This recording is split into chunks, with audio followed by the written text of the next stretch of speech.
Eh bien, bonjour, bienvenue. Merci d'être parmi nous pour suivre cette table ronde et je l'espère pour y participer. Aussi, table ronde qui s'inscrit dans un ensemble de manifestations qui sont destinées ici à Orléans à commémorer la mémoire de Charles Péguy. J'ai là sous les yeux le programme copieux, toute l'année. L'enfant du pays, tué, faut-il le rappeler, au champ d'honneur, comme on disait jadis, à la tête de ces hommes, comme lieutenant, le 5 septembre 1914, je pars en soldat de la République, avait-il dit. Heureux ceux qui sont morts pour la terre charnelle, mais pourvu que ce fût dans une juste guerre, écrivait-il aussi. Déjà des citations, Yann Wax, je sais que vous n'aimez pas les citations extraites de l'œuvre de Charles Péguy, on va y revenir peut-être. Charles Péguy, donc l'Orléanais, c'est pas vous que je vais dire ça, né près d'ici le 7 janvier 1873, le patriote, le poète, le philosophe, le mystique, le catholique rebelle, le journaliste aussi, le socialiste déchu et déçu, l'homme des cahiers de la quinzaine qu'il a soutenu à bout de bras. À propos d'ailleurs des cahiers de la quinzaine, il écrivait qu'il s'agissait du seul refuge sérieux de tous les hommes qui ont gardé quelque attachement pour la culture, dans le relâchement, dans l'abaissement général des compétences et des caractères. On est déjà un peu, même beaucoup, dans la critique du monde moderne, sans doute. Il y a dans Péguy de quoi mécontenter tout le monde, disait l'historien Roland Mounier. Alors peut-être allons-nous en mécontenter quelques-uns parmi vous, car aujourd'hui nous allons nous intéresser aux profondeurs du monde moderne, Péguy et la critique du monde moderne, avec des invités que vous connaissez sans doute pour cette table ronde. Serge Roire, député maire de la ville, Jean-Pierre Sueur, sénateur socialiste du Loiret, ancien maire d'Orléans, je le précisais aussi, spécialiste de Péguy, grand lecteur de Péguy, la preuve. Et Yann Wax, écrivain, critique littéraire redoutable. La ville d'Orléans ne vous est pas étrangère, c'est pas qu'on puisse redouter, c'est pas redoutable. Redouter aussi. Alors vous êtes auteur, entre autres, de Podium, ça revient toujours, 2002, chez Grasset, votre éditeur fétiche, Naissance aussi, où vous vous êtes lancé à la recherche d'une filiation, et là Orléans est présente aussi dans ce livre.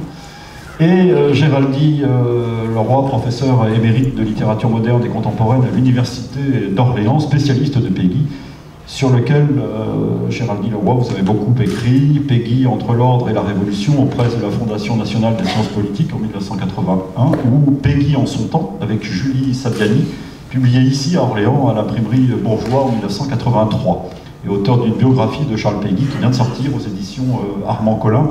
Géraldine Leroy, que vous allez pouvoir écouter demain dimanche, d'ailleurs je fais ma publicité à 17h10 sur RFI, la radio sur laquelle je sévis, dans une émission qui s'appelle Idée à 17h10, que vous pouvez écouter sur le site de RFI, rfi.fr, à 17h10, avec Géraldine Leroy, et avec lequel nous avons parlé de l'œuvre et de la vie de Charles Péguy.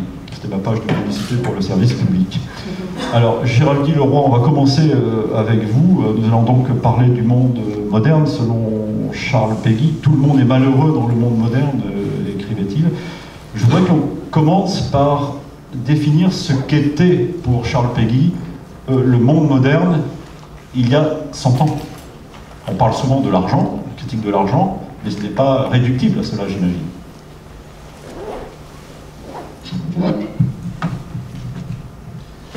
Oui, la critique du monde moderne est une catégorie essentielle de la pensée de Charles Péguy, et elle a donné lieu à toutes sortes de malentendus qui ont conduit à faire de Péguy un auteur passéiste, voire réactionnaire. Et je pense que les échanges que nous allons avoir dans les minutes qui suivent vont conduire à modifier cette vision et à ranger Péguy là où il doit être rangé. Je dois dire que on comprend pourquoi la catégorie du monde moderne a déconcerté beaucoup de lecteurs. Parce que la chronologie assignée par Péguy au monde moderne est assez contradictoire en première approche. Parce que Péguy situe l'avènement du monde moderne, dans certains passages de son œuvre, à son époque, et plus précisément à l'année 1881. Et là, on s'interroge. parce que Péguy est un républicain ardent, et 1881, c'est le moment où s'enracine la République. Et on ne comprend pas bien pourquoi il assigne cette date de 1881 à une catégorie qu'il omet par ailleurs. Et puis, 1881, je rappelle, enfin tout le monde le sait, c'est le moment où s'enracine également l'école républicaine, l'école laïque républicaine, c'est le moment des lois Ferry. Or, Péguy a été, comme on sait, le chantre des hussards noirs de la République, et pourtant, c'est bien à cette date de 1881 qu'il situe l'avènement du monde moderne qui lui est si antipathique. En même temps, dans d'autres endroits de son œuvre, Péguy parle du monde moderne dans une époque bien antérieure au moment de la monarchie. Et là, on ne comprend pas très bien non plus. En première approche, il repère le moderne dans le passé royal de la France. Alors, il faut s'interroger là-dessus, et j'essaierai de le faire très, très brièvement. J'ajouterai enfin une autre raison qui déconcerte le lecteur, c'est que le caractère tout à fait radical de cette critique. Le monde moderne finit par concentrer chez Péguy tout ce qu'il honnit, tout ce qu'il réprouve, et on est là encore tout de même assez étonné, puisque ce qu'on a appelé rétrospectivement la Belle Époque est quand même une époque qui a été extraordinairement dynamique. Et on aimerait bien que l'état de la France dans le monde, aujourd'hui, soit comparable à celui qu'il était dans les années 1900. On n'oubliera pas quand même que la France avait un rayonnement extraordinaire, que l'inventivité scientifique était tout à fait remarquable. C'est le moment où Branly fait ses recherches sur la radio, la TSF, comme on disait. C'est le moment de l'invention du cinéma en France, les frères Lumière. C'est le début de l'aviation avec Clément Ader. C'est les recherches sur la radioactivité de Marie Curie. C'est une époque également très remarquable du point de vue littéraire, puisque nous avons une floraison d'écrivains de grands talents, de Zola à Proust. C'est le moment de l'impressionnisme dans le domaine des arts, Monet, Cézanne, etc. C'est le moment où émergent des musiciens comme Fauré, comme Saint-Saëns, Debussy. C'est le moment où Rodin accomplit son œuvre, et là on s'étonne que Péguy fasse du monde moderne une époque de stérilité. Alors je vais essayer pour éclairer toutes ces difficultés, ces contradictions au moins apparentes, par essayer de caractériser le monde moderne. Alors je m'excuse, ça va faire un petit peu cours de fac, ça va être un peu scolaire, mais il vaut mieux être scolaire, et au moins ça permet d'énoncer des idées claires plutôt que de rester dans des catégories fumeuses. Je dirais dans un premier temps que penser le moderne, d'une façon générale, c'est penser une certaine idée du temps. C'est penser en termes de succession temporelle différenciée. Dans les sociétés primitives, dans l'Antiquité, la conception du temps est plus ou moins répétitive. Le modèle du temps, de la représentation du temps, c'est la nature, les travaux et les jours. Nous évoluons dans une conception agraire. Le progrès, ici, n'a pas de sens. Il existe simplement des périodes symétriques, identiques. Dans les sociétés primitives, il y a un effet rassurant de la répétition, du rituel. À l'inverse, l'innovation dérange. L'idée dans les sociétés anciennes, c'est l'importance des rythmes fondamentaux, de leur retour, qu'il ne faut surtout pas perturber. Sur le plan philosophique, la conceptualisation de cette vision débouche sur le mythe de l'éternel retour. Avec le moderne, tout au contraire, la culture l'emporte sur la nature. Il y a une conception non pas répétitive, mais une conception cumulative, non cyclique de l'histoire. L'héritage s'accroît d'âge en âge, chaque génération ne repart pas à zéro. La notion de dépassement, sinon le mot, s'introduit dans le passé. Au XVIIe, par exemple, encore, la dialectique n'est pas pensable. Alors voilà donc une première caractéristique du moderne pris dans sa catégorisation la plus générale. Une deuxième caractéristique, c'est que le support, le garant de cette évolution positive du temps, c'est la croyance à une rationalité fondamentale. Le réel est rationnel et le rationnel est réel. Le moderne commence à la Renaissance, car alors il y a c'est l'époque des grandes découvertes, et on considère que les lois existent, elles sont découvrables par l'esprit humain, le Dieu n'est qu'une hypothèse, et le mystère n'est qu'un état provisoire de la connaissance humaine. Enfin, je dirais une troisième chose, c'est que le moderne, c'est la croyance à la notion de l'homme créateur, transformateur de l'univers. Le moderne commence, encore une fois, au XVIe siècle, au moment où l'homme s'approprie l'espace, au moment des grandes découvertes, encore une fois. Et il prend appui sur une certaine conception de la technique. D'où, et c'est là encore quelque chose qui caractérise le moderne, une conception optimiste de l'histoire. La pensée des Lumières va être un pari en faveur d'un temps créateur. Demain sera toujours mieux qu'aujourd'hui. Et là, nous avons un accord entre ce qu'on appelle, pour aller vite, la pensée bourgeoise et la pensée socialiste, qui sont, selon des modalités évidemment diverses, héritières de cette relation positive au temps.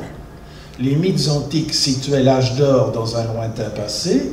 Dans la catégorie du moderne, le bien est situé dans l'avenir, mais il est d'ores et déjà en devenir.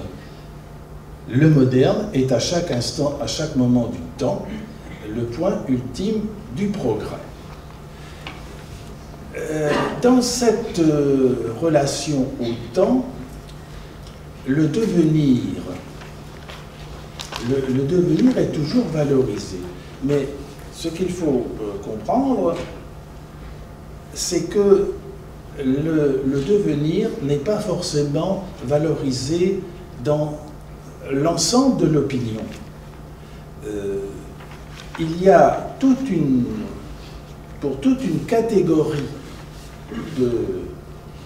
toute une catégorie d'esprit, le sentiment que le devenir détruit. Le devenir, c'est la fin des traditions, c'est la fin des certitudes, c'est la fin d'un état stable des sociétés.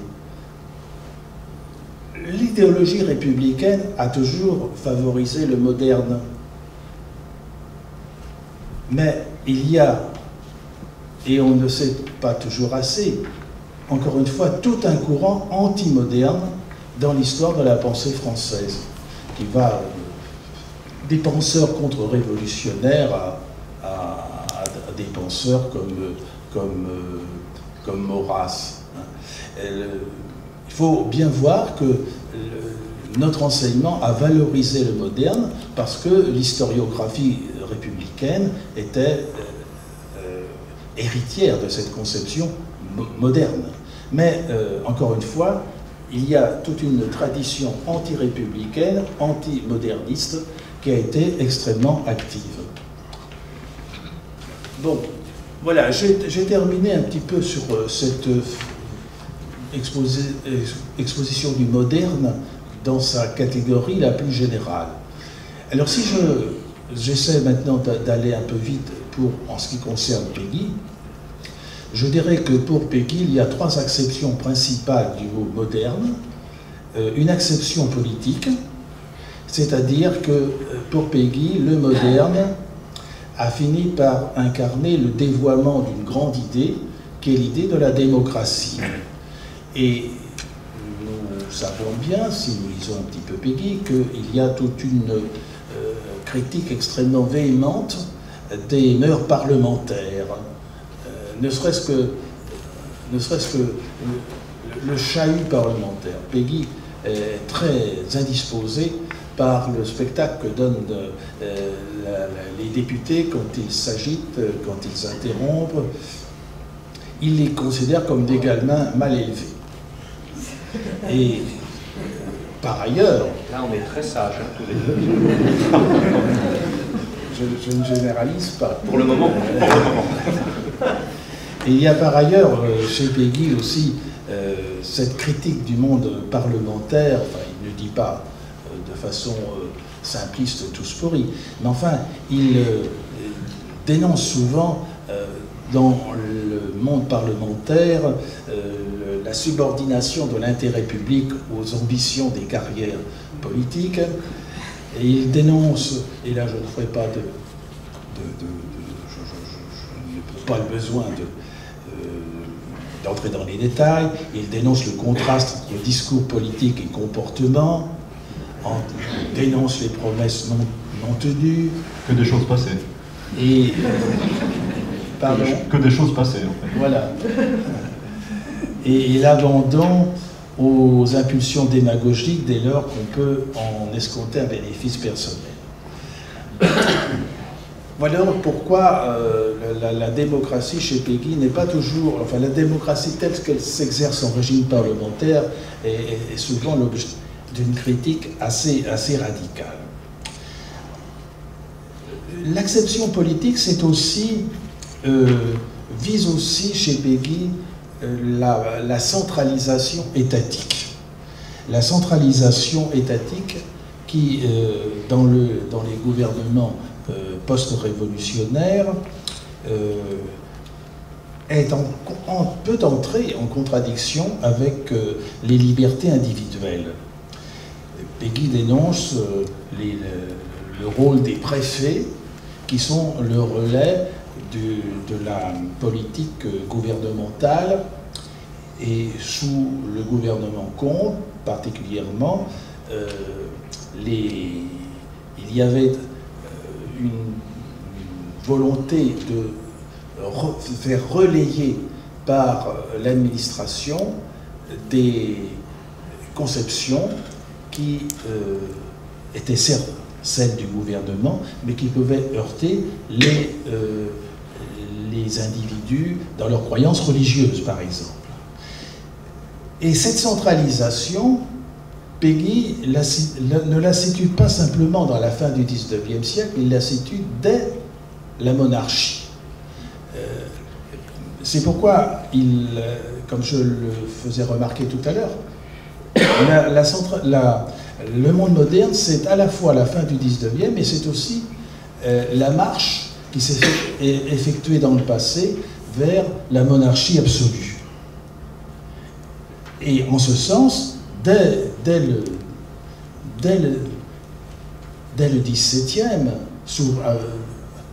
ou le XVIe, à la limite, avec Richelieu, avec Mazarin, avec Colbert, avec Philippe le Bel, avec Philippe Auguste même, il y a eu tout un mouvement qui a fait en sorte que les libertés individuelles ont été subordonnées à l'autorité de l'État qui était incarnée à cette époque par des rois. Mais, encore une fois, ce phénomène de leur centralisation a caractérisé le monde moderne bien avant l'époque dite moderne actuelle. Et alors, donc une acception politique que j'ai essayé de caractériser rapidement. Deuxièmement, je dirais que le monde moderne a chez Péguy une acception philosophique.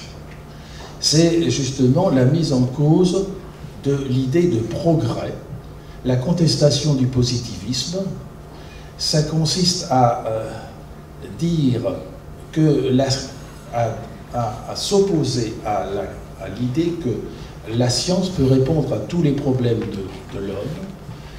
Peggy dénonce les ambiguïtés du progrès scientifique. Tout progrès n'est pas bon pour l'humanité. Il dénonce aussi, dans cette contestation du positivisme, la vanité de l'entreprise qui consiste à dire que l'humanité finira par écarter tout mystère, par éclairer tout ce qu'il y a d'obscur en l'homme, dans l'histoire, et il vise particulièrement un philosophe qui a une importance considérable à la fin du 19e, c'est Ernest Renan, qui disait par exemple il disait en 1848 que dans le délai d'un siècle, l'humanité aurait fini d'explorer tout l'inconnu, qu'il n'y aurait plus d'inconnu, que tout mystère serait éclairci. Peggy s'oppose absolument à cette vision et il conteste que le progrès soit automatiquement porteur de bien et de mieux. Comme il le dit, Descartes n'a point battu Platon comme le caoutchouc creux a battu le caoutchouc plein. Et il s'opposait, par exemple, au fait de dire que la France avait commencé véritablement en 1789. Il y a toute une histoire de la France qui est riche et qui n'est pas située, qui n'a pas commencé, comme l'enseignait l'historiographie républicaine en 1789, avec la Révolution. Il y a donc cette opposition à l'idée d'une marche continue de l'humanité vers la connaissance, vers le bien. Peggy a été particulièrement sensible à ce que, à l'époque moderne, comportait déjà d'anticipation vers le génocide. Il a été particulièrement impressionné par le génocide arménien, par exemple. Acception philosophique, dans un dernier sens, c'est le triomphe, c'est le fait que le moderne marque souvent le triomphe du matérialisme et le mépris des valeurs idéalistes. Le moderne valorise la technique, valorise le progrès matériel, méprise ce qui n'est pas justement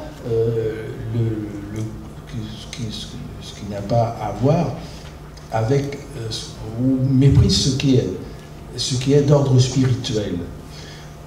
Peggy disait que le recul, il y avait un recul parallèle des mystiques. On ne croit plus à rien, on ne croit plus à rien d'élevé, que ce soit dans le politique, dans le domaine politique ou dans le domaine religieux. Ce mouvement de recul du spirituel au profit du matériel est parallèle. Et enfin, acception politique, acception philosophique, et je terminerai en disant qu'il y a une acception d'ordre socio-économique. Le monde moderne, c'est le monde de l'argent. Il y a une charge continuelle dans Peggy contre l'argent, non pas contre l'argent honnêtement gagné, bien entendu, mais contre l'argent dès lors qu'il devient objet de spéculation.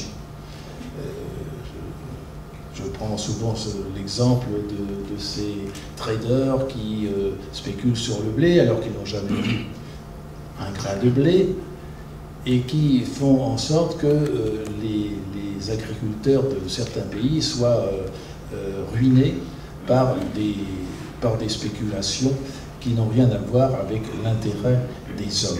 Cette charge contre l'argent, Peggy l'a considérablement développée et on en parlera certainement tout à l'heure.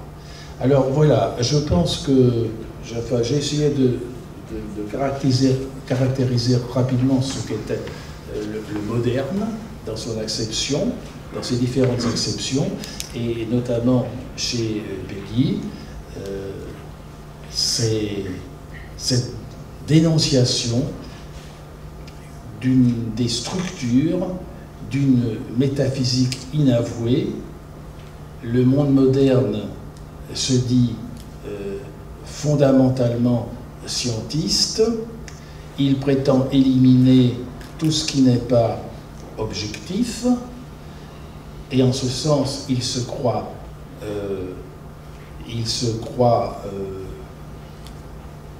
estime que tout ce qui n'est pas matériel et comment dire, il estime que le monde moderne est un monde qui a éliminé le spirituel. Or, Peggy pense que l'homme ne peut être satisfait que s'il conserve des relations avec l'idéal et le spirituel.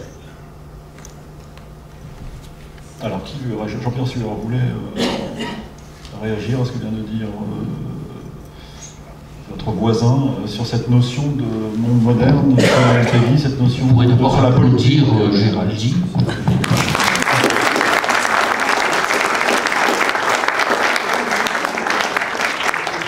Oui, alors j'ai prévu de vous dire quelques mots, mais vous m'arrêterez quand vous en aurez assez. Oui. Aimez-vous Orléans? C'est une question qui me travaille, sur laquelle j'ai écrit quelques pages. Je me demande toujours si cette ville s'aime. Et je vois dans l'histoire de Peggy et d'Orléans un symptôme complémentaire. Car enfin, Peggy est le plus grand écrivain né à Orléans. Enfin, il en est d'autres que je ne méprise pas du tout. Merci. C'était prévu, Yann. On a répété avant. Et j'ai le sentiment que cette ville ne s'est jamais reconnue en Peggy. Il est difficile de trouver ses œuvres dans nos librairies. On enseigne fort peu dans nos lycées, collèges et écoles cette œuvre immense. Et lorsque le conseil municipal a eu l'idée d'appeler un lycée d'Orléans, lycée Charles Peggy, il fut très difficile de convaincre le conseil d'administration qu'il s'agisse des élèves, des parents d'élèves et des enseignants, que c'était une bonne idée. Alors je ne sais pourquoi d'ailleurs c'est comme ça. Toujours est-il que je vous remercie infiniment, monsieur le maire, d'avoir pris l'initiative d'organiser des manifestations, dont celle-ci, à l'occasion du 100e anniversaire de la mort de Charles Peggy. C'est étrange, parce que voyez-vous, des écrivains de notre temps, des polémistes, des penseurs, comme Yann Moix, ici présent, comme Michel Houellebecq, comme Alain Finkielkraut, comme Edoui Plenel, et bien d'autres, se réfèrent explicitement à Peggy. Vous savez que Clavel, je l'ai déjà dit l'autre jour, a dit, vous verrez, Peggy envahira l'avenir. Et pourquoi? Parce que, comme le dit Géraldine Leroy dans le sous-titre de son récent livre, qui est le livre du jour, j'ai écrit ça un certain jour où il y avait un autre livre qui était en vedette, c'est le livre à lire, c'est Peggy l'inclassable. Parce que Peggy, vous ne pouvez pas le récupérer. Il est irrécupérable. Et c'est ce qui fait cette force immense. Comme tu l'as dit, il a dénoncé le totalitarisme 45 ans avant les pages d'Albert Camus. Et il a été un chrétien anticlérical, un socialiste en désaccord avec l'appareil du Parti socialiste, un républicain contre le parlementarisme en vigueur, comme tu l'as dit, etc., etc. mais c'est ce qui fait sa force. Alors, j'ai pris quelques passages, parce que je trouve que dans une rencontre comme celle-ci, il faut donner finalement la parole à l'auteur. Alors, je commence par une phrase que j'aime bien, qui est dans Notre jeunesse, un livre admirable. Quand on voit ce que la politique cléricale a fait de la mystique chrétienne, comment s'étonner de ce que la politique radicale a fait de la mystique républicaine? Vous voyez qu'en une phrase, il se met à dos les catholiques traditionalistes et beaucoup d'autres, sans compter les radicaux et un certain nombre des forces républicaines, en 4 lignes. Il continue, toujours dans Notre jeunesse. Toutes les forces politiques de l'Église étaient contre le dreyfusisme, en particulier à Orléans. Mais les forces politiques de l'Église ont toujours été contre la mystique, notamment contre la mystique chrétienne. Et il faut le faire. Hein? Alors, le monde moderne, pour Péguy, je cite toujours Notre jeunesse, qu'il faudrait rééditer en livre de poche pour distribuer largement. Qu'est-ce que c'est que le monde moderne? Je cite Péguy. Le monde qui fait le malin, le monde des intelligents, des avancés, de ceux qui savent, de ceux à qui on n'en remontre pas, de ceux à qui on n'en fait pas à croire, le monde de ceux qui ne croient à rien, pas même à l'athéisme.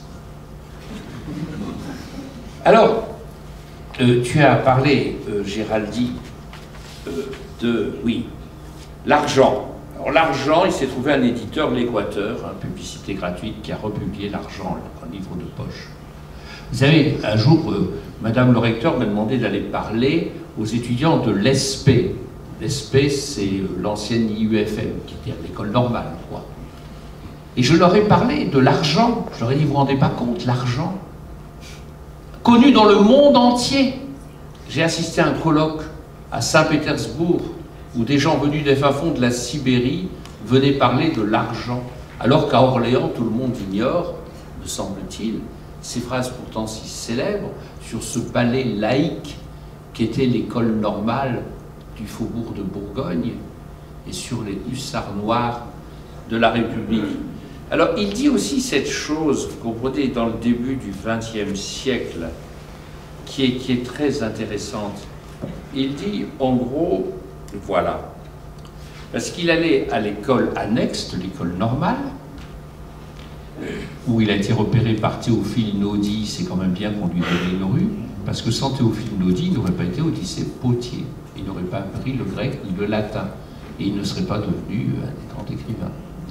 Comme quoi, il y a des instituteurs, j'emploie toujours ce mot, qui comptent beaucoup. Alors, et puis en même temps, il allait au catéchisme, en passant par la rue de l'Oriflamme, à Saint-Aignan. Alors, il écrit ceci. Nos jeunes vicaires nous disaient exactement le contraire de ce que nous disaient nos jeunes élèves maîtres. Nous ne nous en apercevions pas. La République et l'Église nous distribuaient des enseignements diamétralement opposés, qu'importait pourvu que ce fussent des enseignements. Et puis alors, il y a ce que tu as dit, c'est extraordinaire parce qu'il n'y a pas un plus grand défenseur de l'école publique laïque et républicaine que Charles Comte. Et en même temps, il est très en colère contre ce qu'on y enseigne. Et tu as cité cette fameuse histoire de 1789. Il est horrifié de ce qu'on raconte dans l'histoire, dans les cours d'histoire. Nos bons maîtres de l'école primaire nous disaient sensiblement, jusqu'au 1er janvier 1789, heure de Paris, notre pauvre France était malade de ténèbres, un abîme de ténèbres et d'ignorance, de misères les plus effrayantes, des barbaries les plus grossières. Le 1er janvier 1789, on installa partout la lumière électrique. Et alors, il revient tout le temps là-dessus, c'est une véritable obsession. Parce qu'il y a un bouquin de Péguy dont il est difficile de parler dans Twitter, parce que le titre exact, c'est « De la situation faite au parti intellectuel devant les accidents de la gloire temporelle ». Et ce bouquin est extraordinaire. Alors, on lit, vous savez, Peggy, il suffit de le lire. Une opération ainsi conduite ne peut pas ne pas aboutir. Celle-ci a réussi au-delà de toute escompte.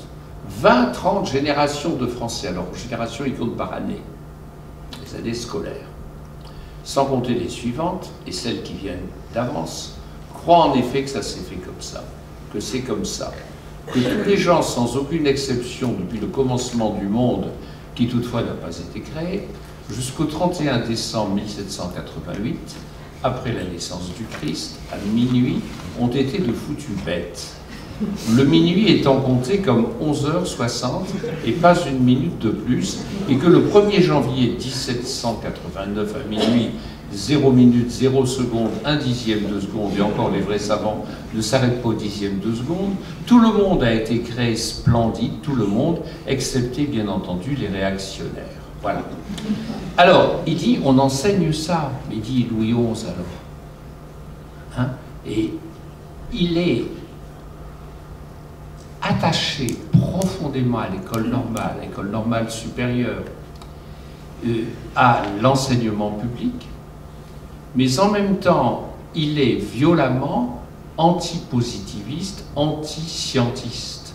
Et il déteste Émile Combes, et il déteste Renan, Taine, Lançon, Lavis et tout cela. Et il se moque de ce monsieur Viviani qui a déclaré à l'Assemblée nationale « Nous avons éteint dans le ciel des lumières qu'on ne rallumera plus ». Et il est contre cette pensée plate.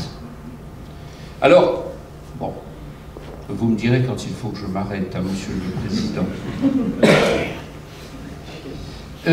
Moi, j'aime bien ce qu'il dit, par exemple, de Ferdinand Buisson. On sait en quoi, c'est toujours la même idée que on pourra en développer bien d'autres. On sait en quoi consistait cette opération qui a parfaitement réussi, comme toutes les opérations de cet ordre. Il n'y avait qu'à feindre un petit ancien régime, commode, portatif, bon enfant et tout prêt à se laisser convaincre et battre, d'ailleurs parfaitement faux, en mettant bout à bout quelques anecdotes plus ou moins controuvées, que l'on avait demandé au règne de Louis XV, quelques racontards empruntés au règne de Louis XVI, et pour qu'il ne fût point dit que l'on n'était pas remonté assez haut, assez aux sources, quelques ragots venus descendus jusque du règne de Louis XIV, peut-être même le régime de Louis XI était-il mis à contribution, mais je ne sais pourquoi, on se gardait, comme du feu, de mettre à contribution le régime et le règne de Louis IX. Il n'y avait pourtant qu'une toute petite inversion graphique, avec un 1 en chiffres romains à changer. Alors, il parle aussi, c'est très drôle, Peggy. Hein. Il faudrait faire un livre sur Peggy comique. Alors moi, je lis quelquefois Peggy sur la plage et mon épouse dit, c'est la seule personne que je connaisse qui rit en lisant Peggy. Et par exemple, nous dirons donc le peut-être un peu moins grand Boucicaut de cet assurément au moins aussi grand bon marché, de ce très grand bon marché qui est devenu le grand marché intellectuel du monde moderne, et c'est toute la science moderne qui est devenue la grande Madame Boucicaut de ce grand marché intellectuel du monde moderne, fournissant des vêtements scientifiques tout faits à tous les systèmes qui en ont eu besoin, et Dieu sait s'il y en a, notamment au système politique parlementaire. Et puis tous ces gens, naturellement, qui professent le positivisme, ils ne sont pas pauvres comme Peggy, qui a toujours vécu dans la pauvreté, parce que peu de gens achetaient les cahiers de la quinzaine. Et puis il faut bien voir que tant tous ces instituteurs républicains et laïcs avaient suivi Peggy, parce qu'au congrès du Parti socialiste de 1899, congrès Japy, on avait dit que dans la revue du parti, il fallait dire la pensée du parti. Alors il a dit, moi ça m'est insupportable. Je vais dire bêtement la vérité bête. et simplement la vérité simple, et tristement la vérité triste, et il crée les cahiers de la Gazette. Alors plein de gens s'abonnent. Yann Wax, qui va bientôt parler, a tous les cahiers de la Gazette, hein, c'est extraordinaire. Et dans les cahiers de la Gazette, on parle du socialisme, beaucoup. Et puis au bout d'un moment, les gens ils reçoivent le mystère de la charité de Jeanne d'Arc. Puis après, le porche du mystère de la deuxième vertu. Le mystère des saints innocents. Et puis le choc final, c'est Ève, 9000 vers. Alors là, il se désabonne. Et il dit, c'est pas grave. C'est dans, je ne sais plus, Géraldine, dans quoi il dit ça. Il dit, une bonne revue, c'est une revue dont 1/5 des abonnés se désabonnent à chaque parution. Mais il ne faut pas toutefois que ce soit les mêmes. Et c'est pourquoi il a vécu dans la pauvreté. Mais alors, il y a tout un tas de gens qui ne vivaient pas du tout dans la pauvreté, notamment les adeptes du scientisme. Quand on a constaté que l'introduction, que l'initiation d'un jeune homme dans le grand parti intellectuel moderne lui ouvre automatiquement toutes les puissances de la domination temporelle moderne, place, richesse, honneur, vanité, sinécure, chair, titres et décorations, prébende laïque, rente civique, avancement, gouvernement d'État, domination politique parlementaire, honneur de sauver la République et par-dessus tout ce que je vois qui est le plus prisé aujourd'hui par et parmi nos jeunes gens, faire un grand et brillant mariage, demi-riche ou riche tout à fait, de cette richesse très particulière aux gros universitaires, dans nos aristocraties de défense républicaine, dans nos héritages politiques, dans nos hérédités de gouvernement de l'esprit. Quand on a dit tout cela, quand on a énuméré toutes ces grandeurs, toutes ces tristes misères, on n'a rien dit encore. Alors, je ne sais pas. Donc, entre parenthèses, quand vous êtes dans les écoles de journalisme, on vous dit maintenant il faut apprendre à savoir faire des brèves. Vous savez, dans les journaux, il y a plein de brèves. On pense qu'au-dessus de 8 lignes, les gens vont attraper de l'apoplexie. Et alors là, Peggy, c'est le contraire. Parce qu'il vous écrit sa pensée s'écrivant. C'est très moderne, c'est très beau. Mais il faut se mettre dans le fleuve, il faut lire. Il faut donc apprendre à lire. Alors, je pourrais continuer longtemps. Je vais juste dire quelques mots. Oui, dans Clio, dans Clio, il parle beaucoup de Monet et des nymphéas. Et alors, il se pose cette grande question de savoir lequel est le plus beau, puisque Monet a fait 35 fois la peinture des nymphéas. Et lui, il dit, c'est le premier, bien sûr. Le premier mouvement logique, l'idée logique est de répondre immédiatement le 35e, parce que c'est alors qu'il a le plus appris, qu'il sait le plus, qu'il sait le mieux. Et moi je dis la première, le premier nénuphar, la première fois, parce que c'est alors qu'il sait le moins. Justement, parce que c'est alors qu'il a le moins appris, qu'il sait le moins. Misère des thésauriseurs, l'idée logique, le premier mouvement logique, et que chaque fois constitue un progrès indéniable sur la fois précédente, puisqu'elle est, après une acquisition ferme, un progrès acquis, classé, etc.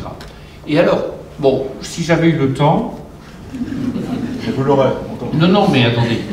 Je me serais lancé dans Ève, parce que Ève est le plus grand livre de Charles Péguy, à mon avis. Alors, Ève, il faut lire Ève. C'est une épopée, c'est une beauté extrême. Roger Secrétin, dans son excellent livre sur Péguy, l'a expédié en 4 lignes en disant que c'était une forêt vierge. Et Géraldine Leroy a fait un notable effort. Je l'ai écrit parce que dans son livre, il y a consacré au moins 4 pages. Hein, et c'est bien. Parce que, alors, dans Ève, il y a un mystère. Parce que même Albert Béguin, qui a écrit un formidable livre sur Ève, le meilleur livre sur Ève, il ne digère pas 600 vers contre le monde moderne qui sont dans Ève. Et ces 600 vers, il les considère, et beaucoup les considèrent, comme une boursouflure. Donc j'ai écrit un article que j'aime bien d'ailleurs, j'aime pas tous les articles que j'ai écrits, d'ailleurs ce serait très vaniteux, Mais dans un livre dédié à Julie Sebbiani, que je tiens à citer, mais qui s'est peu vendu, c'est un texte sur le monde moderne dans Ève et l'art du contrepoint. Parce qu'il y a une sorte de folie furieuse. Il dit qu'il travaille, qu'il écrit comme une bête qu'on crève, un cheval qu'on crève, à déployer tout le dictionnaire des rimes et à déployer le côté un peu effrayant de ce monde moderne dans Ève. Alors, vous avez des choses extraordinaires. Vous avez, par exemple, parce qu'il dit, voilà, qu'est-ce qui peut sauver ce monde? Et il dit tout ce qui ne peut pas le sauver. Ce n'est pas ces crémeux et ces grands géographes qui viendront nous chercher dans des pays perdus. Ce n'est pas ces spumeux et ces beaux cartographes qui pourront soulever nos membres détendus.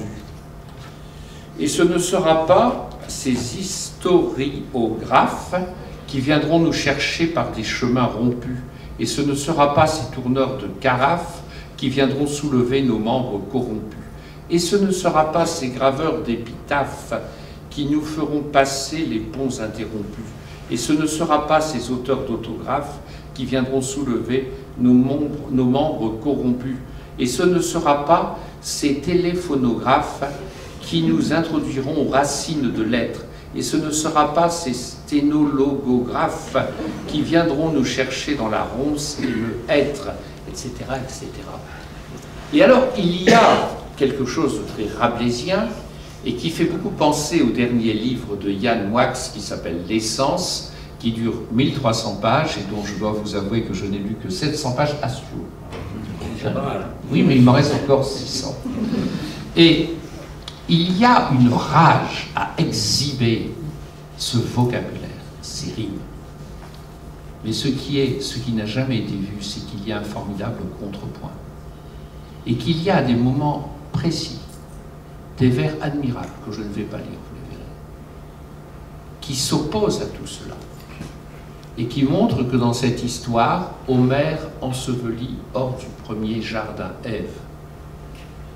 Et la dernière ligne, et ses cendres charnelles, sa cendre charnelle, fut dispersée au vent. Jeanne d'Arc, Sainte Geneviève. Toute cette histoire et toute cette réflexion sur le monde moderne. Conclusion. Premièrement, je me demande si ce que Péguy a appelé monde moderne n'est pas une des traductions de ce qu'il appelle le mal. Vous savez, Péguy, par rapport à la religion chrétienne, la seule chose qu'il n'a jamais pu accepter, et ça a été pour lui un sujet de tourment considérable, c'est l'enfer, c'est le mal, c'est la souffrance. Parce que Dieu même, le Christ, mourant, ne sauve pas les damnés. Alors la petite Jeanne, elle dit, mais moi je vais le faire. Et Madame Gervaise lui dit, taisez-vous ma sœur, vous avez blasphémé le Fils de l'homme. Clameur qui sonne à faux comme un divin blasphème. Oxymore. Divin blasphème. Se donnant tout entier, etc. Et je crois qu'il y a un rapport entre cela et cette espèce d'obsession du monde moderne. D'autre part, lorsque l'on a beaucoup travaillé dans les sciences humaines et sociales, je n'ai pas le temps de lire tout ce que Péguy dit de la sociologie, qu'il n'aime pas. Est-ce que ce que dit Péguy invalide tout le travail des sciences humaines et sociales? Et à cet égard, j'ai un désaccord avec un livre très intéressant qui s'appelle « Les héritiers de Péguy », où il est question de Yann Moix, qui a été écrit par Damien Leguet, dans lequel il dit finalement Péguy, il aurait été contre la linguistique, la sociologie, l'anthropologie, tout un tas de gens. Alors moi je ne crois pas du tout. Et je crois que si on regarde l'évolution de la linguistique, Péguy, il aurait été certainement contre Bloomfield, le behaviorisme, ce structuralisme-là, qui est finalement assez sec et pauvre. Il aurait sans doute été très intéressé par le mouvement de Chomsky, qui, d'une certaine façon, reprend cette force vitale, le sujet parlant, la créativité du langage, et Bergson qui est le grand ami de Charles Péguy. Bon, enfin, de tout cela, il faudra reparler et continuer à parler. Donc je me tais en vous livrant une ultime citation tirée de ce grand livre, hein, de la situation faite au parti intellectuel contre les accidents de la gloire temporelle. Péguy, ouvrez les guillemets, il vaut mieux un fatras vivant qu'un ordre mort. Je vous remercie.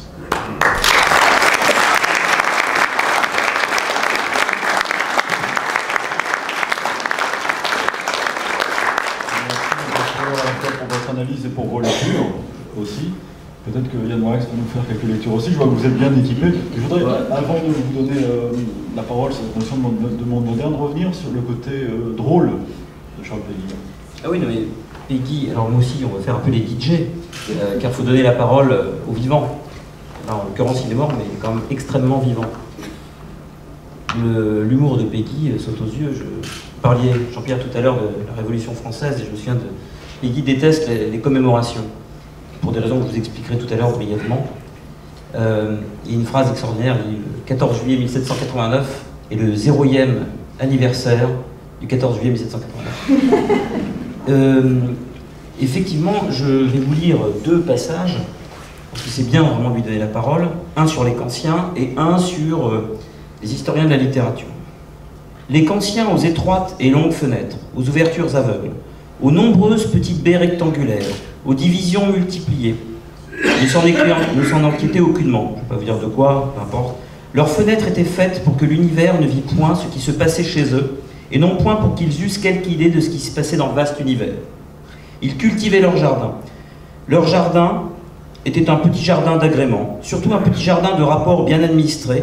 Il n'était point un jardin de terre et de terroir, un jardin de terre noire et d'humus, un jardin de pourriture et de fermentation, un jardin de plantes et de fécondité, un jardin de fumier et de terre. Il s'interdisait absolument l'emploi du fumier, disant que c'est sale et que l'impératif catégorique leur faisait rigoureusement un devoir, moyennant un assez grand nombre de déductions bien conduites, leur faisait un devoir universel, nécessaire et a priori, de ne pas toucher au fumier, qui est sale. Même avec une fourche, parce que la fin ne justifie pas les moyens, et que les intermédiaires sont condamnables, dès le moment que le dernier terme est lui-même un objet de condamnation. Aussi leur jardin était-il maigre et sec, jardinier austère et pitoyable. Il ne récoltait, si je puis ainsi dire, que des récoltes stériles. Car la mère nature, ça c'est extraordinaire, car la mère nature, qui n'est point qu'ancienne, étant exactement naturelle, ou nature, a voulu que le même fumier fît la beauté des fleurs et par le blé la substance du pain. Il s'en consolait en disant modestement que c'était la nature qui avait tort, et que l'ordre du fait ne peut absolument et sous aucun prétexte empiéter, prévaloir sur l'ordre du droit. Autre petit exemple très drôle, quand il fait beau temps, nous sortons sur le pas de la porte, nous nous mettons sur le devant de la maison, et nous réjouissant comme les bêtes et les plantes qui se réjouissent au soleil, nous disons, il fait beau temps aujourd'hui. Mais eux, quand il faisait beau, ils se cachaient pour travailler dans le fond de leur cabinet de travail. Et quand il pleut, ou quand il fait un grand vent, nous ne sortons point exprès pour nous faire mouiller. Et quand nous avons à sortir, nous arborons nos parapluies, ou nous mettons nos grands manteaux à 2 étages, mais eux, ils sortaient comme par hasard quand il faisait mauvais temps. Et ils feignaient d'oublier leur parapluie, afin que, trempés comme des barbets, mouillés, crottés, leur vertu apparut plus éclatante. Je dis leur vertu essentielle qui était la vertu de patience. On les accusait même d'avoir des parapluies fabriqués qui se retournaient plus souvent que les parapluies ordinaires. Ces parapluies inventés n'étaient pas dans le commerce, un nom qu'ancien eût cherché vainement à s'en procurer. C'est extraordinaire. Et là, un passage d'un texte posthume de 1906, enfin paru, c'est un inédit de Péguy qui a été rédigé en 1906, mais qui a été découvert dans ses boîtes après sa mort, boîte à chaussures. Là, il est hors de lui, parce qu'il n'aime pas les glosateurs, il n'aime pas les spécialistes. Et là, il y a donc une attaque contre Brunetière. Il dit, il ouvre un livre sur Honoré de Balzac, par Ève Brunetière, publié dans le courant de cette année même, 1906. D'après l'auteur, ce livre serait, il cite, uniquement une étude sur l'œuvre où l'on a voulu surtout définir, expliquer et caractériser cette œuvre telle qu'elle serait encore, si Balzac, au lieu de naître à Tours, fut né par exemple à Castelnaudary, et qu'au lieu de faire son droit, il étudie la médecine. Alors là, Peggy se met en colère. Je lui donne la parole. À la simple lecture de cette phrase, au simple énoncé de cette formule, au simple posé d'une telle proposition, qui ne perçoit, qui ne sent, qui ne voit immédiatement le combisme dans tout ce qu'il y a de brutal et d'usurpateur, dans tout ce qu'il y a de dominateur et d'entier occupant, dans tout ce qu'il a, pour ainsi dire, qui lui est essentiel et central, caractéristique, cette arrogance raide envers la réalité, cette insolence de parvenu militaire envers toute espèce de réalité, cette présomption, cet orgueil, ce hautain mépris de toute vie, de toute réalité, de toute race, de tout génie, de toute originalité, de toute origine, de tout commencement, de toute source, de tout ce qui pousse, de tout ce qui est, de tout ce qui sort, de tout ce qui source, de tout ce qui vient. Enfin, cette prétention de classer, cette universelle distribution de prix, ce dédain scientifique de toute réalité traditionnelle, usagère, familière, mémoriale. Et là, on arrive au chef-d'œuvre, le moment extraordinaire. Nous qui ramassons pieusement, comme reliques, les moindres traces réelles de cette réalité-là, comme elle fut, des hommes comme ils naquirent, des événements comme ils vinrent, connaître un peu, essayer de nous représenter un peu, et les autres, les ceux qui ont du génie, tâcher de représenter un peu aux autres le vrai Balzac, le Balzac réel, celui qui est arrivé, celui qui est venu au monde, à Tours, et non pas celui qui n'est jamais venu au monde à Castelnaudary, ni même à Pontarlier, celui qui est venu au monde à Tours, dans un des plus beaux royaumes de notre vallée de la Loire, celui qui a fait son droit, et non pas celui qui n'a jamais fait sa médecine. Enfin, celui que le bon Dieu a fait, monsieur Brunetière, celui-là et nul autre, car d'aller nous embarrasser de savoir ce qu'aurait bien pu être Balzac, honoré de qui fut né à Castelnaudary, ou même à Libourne, ou au Sable d'Olonne, au lieu de naître à Tours, et qui étudie la médecine et même la sociologie, même la pédagogie, au lieu de faire son droit, en un mot et enfin, au lieu de ce Balzac même que le bon Dieu que le bon Dieu nous a fait étudier un des innombrables Balzac inexistants qui peuvent sortir de nos faibles imaginations humaines, au lieu du Balzac du bon Dieu, au lieu du Balzac de la réalité, rechercher, étudier un Balzac à nous, un Balzac de nous, un petit Balzac de M. Brunetière ou de M. Peggy, un de ces innombrables et fallot Balzac fins inexistants qui peuvent sortir de nos imaginations creuses. Voilà ce qui aujourd'hui ne présente plus pour nous qu'une espèce d'intérêt. Voilà ce qui nous semble, voilà ce qui nous est impie, voilà ce qui nous est attentatoire, voilà ce qui nous est usurpatoire, voilà ce qui nous blesse, voilà ce qui, outre nous, est du temps perdu, et à la longue, une vie perdue. Et extraordinaire. C'est vrai que Peggy est drôle, mais Peggy a une pensée extrêmement complexe et extrêmement profonde. On ne peut pas en faire le tour, évidemment, dans une table ronde comme celle-ci, mais j'aimerais quand même, à partir d'une phrase, vous dire pourquoi cette pensée me paraît extrêmement profonde aujourd'hui encore. Il dit « Les réalistes dans la mémoire de l'humanité se recouvrent automatiquement parce que, étant asservis à la même réalité, ils demeurent tous dans la même région, qui est la région de la réalité, et dans les régions immédiatement et directement voisines, au contraire les systématiques, puisque leur gloire est de s'écarter arbitrairement le plus possible de la réalité, ils sont assurés d'avoir pour s'inscrire librement toute l'immense plaque de marbre de l'imagination de la mémoire imaginaire. » C'est un peu compliqué, mais voilà ce que Peggy entend par là. Peggy pense que nous vivons dans une époque, donc l'époque moderne, où l'histoire, le mot histoire, pose un problème. Vous savez, les Allemands, les Grecs aussi, ont une manière de distinguer l'histoire comme Geschichte, c'est-à-dire les événements, et l'histoire comme science, History en allemand. Eh bien, Peggy nous dit, l'histoire comme science est quelque chose de figé. C'est le contraire de la mémoire. La mémoire est quelque chose qui particulièrement se transmet. Quand Peggy nous dit qu'il faut lire Homère comme s'il venait de sortir, quand Peggy nous dit que les véritables criminels ne sont pas les mauvais écrivains mais les mauvais lecteurs, il entend par là que la mémoire est ce qui permet la transmission de la parole.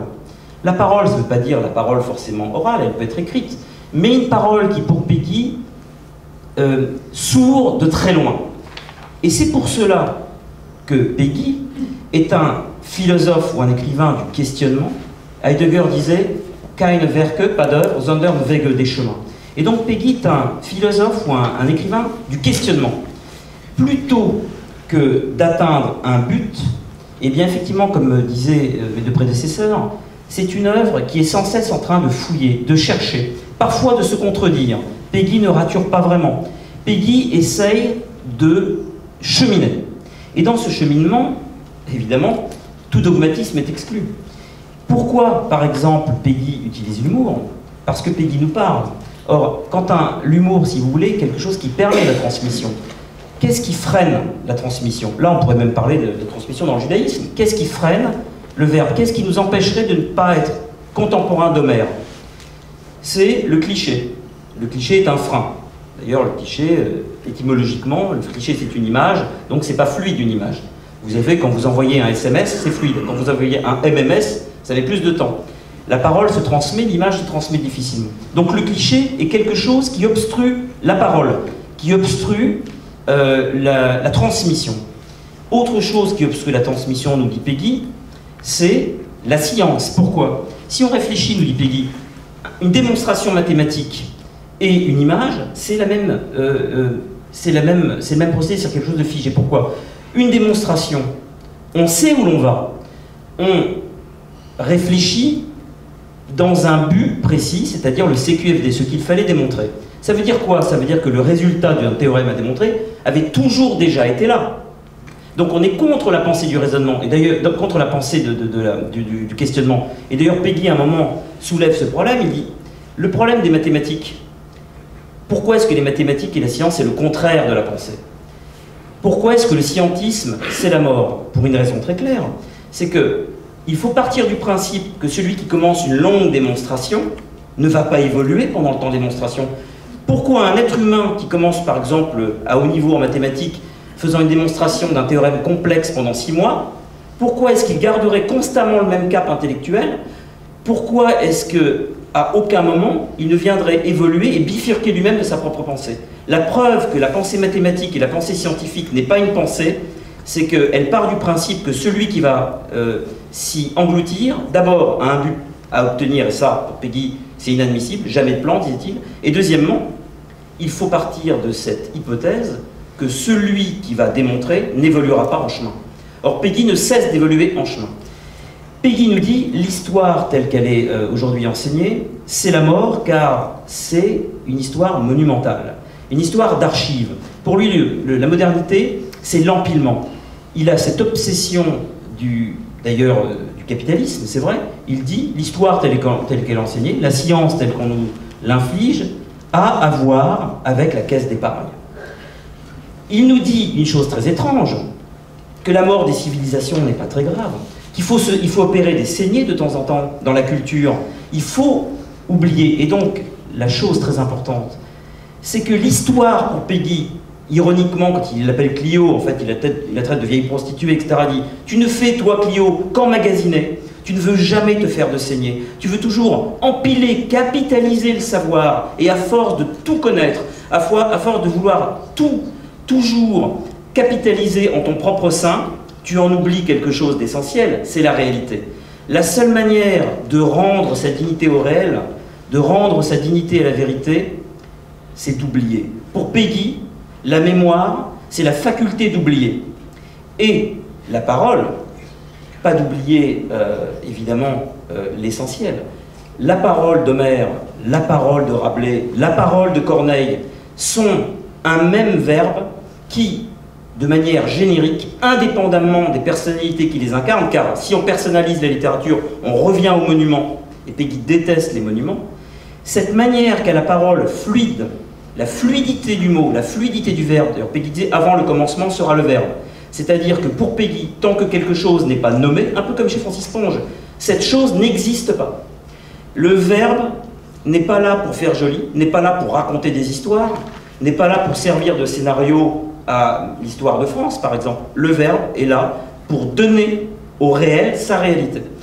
Et par conséquent, Peggy nous dit qu'il a beaucoup plus de proximité avec Joinville, qui parfois se permet des approximations, en tout cas c'est un génie littéraire, avec Homère, avec Corneille, car là, l'histoire lui parle. Car là, on n'est pas dans l'exactitude, mais dans la vérité, car l'ennemi de Peggy, et ce qui reproche aux scientifiques, et ce qui reproche aux historiens professionnels, c'est l'exactitude. Pour Peggy, le contraire du vrai n'est pas le faux. Pour Peggy, le contraire du vrai, c'est l'exactitude. Car l'exactitude a un début, mais n'a jamais de fin. L'exactitude est toujours gourmande de plus d'exactitude. Je vous donne un exemple. Peggy, elle est souvent au Louvre. Il n'a pas parlé de ces 2 tableaux-là, mais je suis sûr qu'il aurait eu cette remarque. Il y a 2 tableaux de David au Louvre. Il y a un Napoléon, un Bonaparte qui est esquissé, qui est à peine terminé. Il est un peu coloré et c'est une esquisse. Et puis, il y a l'autre tableau de David qui est le sacre de Napoléon Empereur.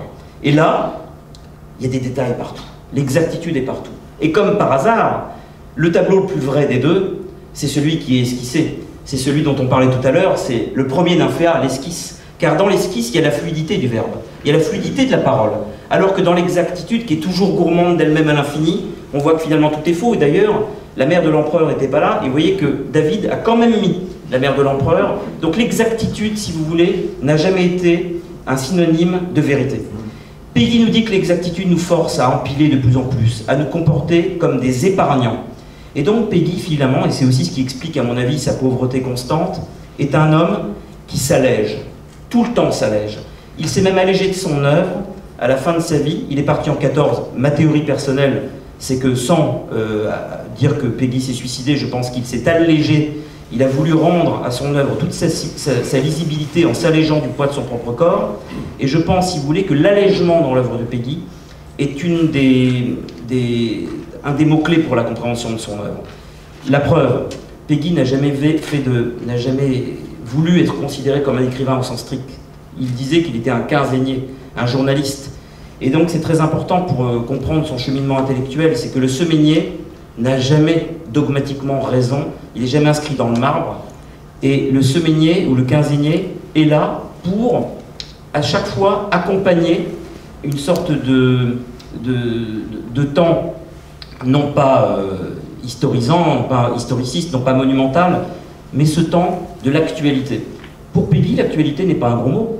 Si vous voulez, pour Peggy, étant donné que Homère ou Corneille sont à côté de nous, dans une sorte de proximité, eh bien, on arrive, grâce à lui, à faire s'entrepénétrer le temps du quotidien et le temps éternel. Sachant que pour Peggy, l'éternité, il en parle d'ailleurs dans un très beau texte qui s'appelle, c'est sur le Fernand Laudet, le Laudet, qui est un texte extraordinaire où il commence par s'attaquer à un petit pigiste qui l'a insulté dans un journal.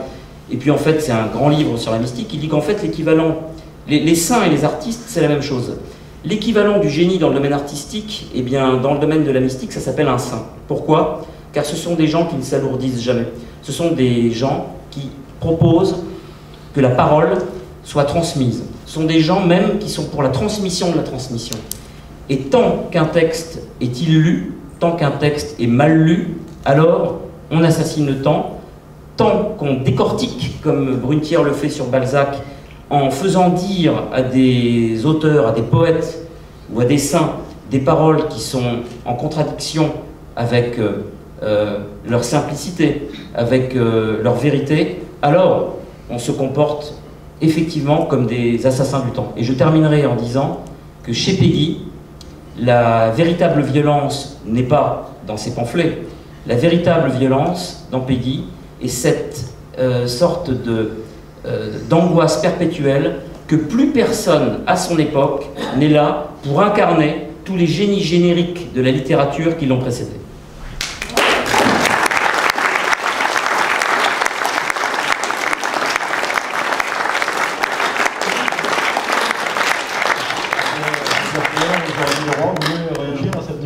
Je voulais juste réparer un oubli. Oui. C'est que je n'avais pas vu, car tu es dans l'ombre, que l'un des plus grands péguistes était dans cette salle, René Dauzière, qui est député de l'Aisne et qui nous a fait l'amitié de venir parce que René Dauzière a écrit beaucoup de livres sur l'argent, c'est-à-dire qu'il contrôle, vous savez, l'État et l'argent, les crédits de l'Élysée. Tu as fait au moins 150 questions écrites pour demander le nombre de voitures, tout ça. Et puis après, les finances de l'État, les finances des collectivités locales, etc., etc. Quelqu'un qui est spécialiste de la rigueur. Et alors, René, qui est donc venu depuis l'Aisne pour être ici à Orléans, a une spécialité. C'est que chaque fois qu'il intervient à l'Assemblée nationale, il cite une phrase de Charles Péguy. Si bien qu'il n'y a aucun de ses discours où Péguy n'est pas cité. Je crois qu'il va faire un livre avec une citation de Péguy dans le discours parlementaire. Donc merci d'être venu, René. Excusez-moi.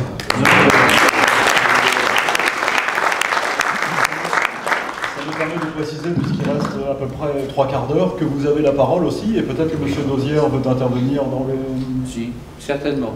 Dans la discussion. Non, je voudrais simplement dire, mais quand on parle de Peggy et le monde moderne, mais que Peggy est sans doute aujourd'hui particulièrement d'actualité quand on voit le rôle que joue l'argent dans la société d'aujourd'hui, en particulier dans la société politique, enfin, qui est un petit peu le milieu dans lequel je vis. Et de ce point de vue, je trouve qu'il y a chez lui encore une actualité très très forte et que les phrases qu'il a pu citer, les analyses qu'il a pu faire, sont particulièrement justifiées. L'argent seul est le maître, disait-il.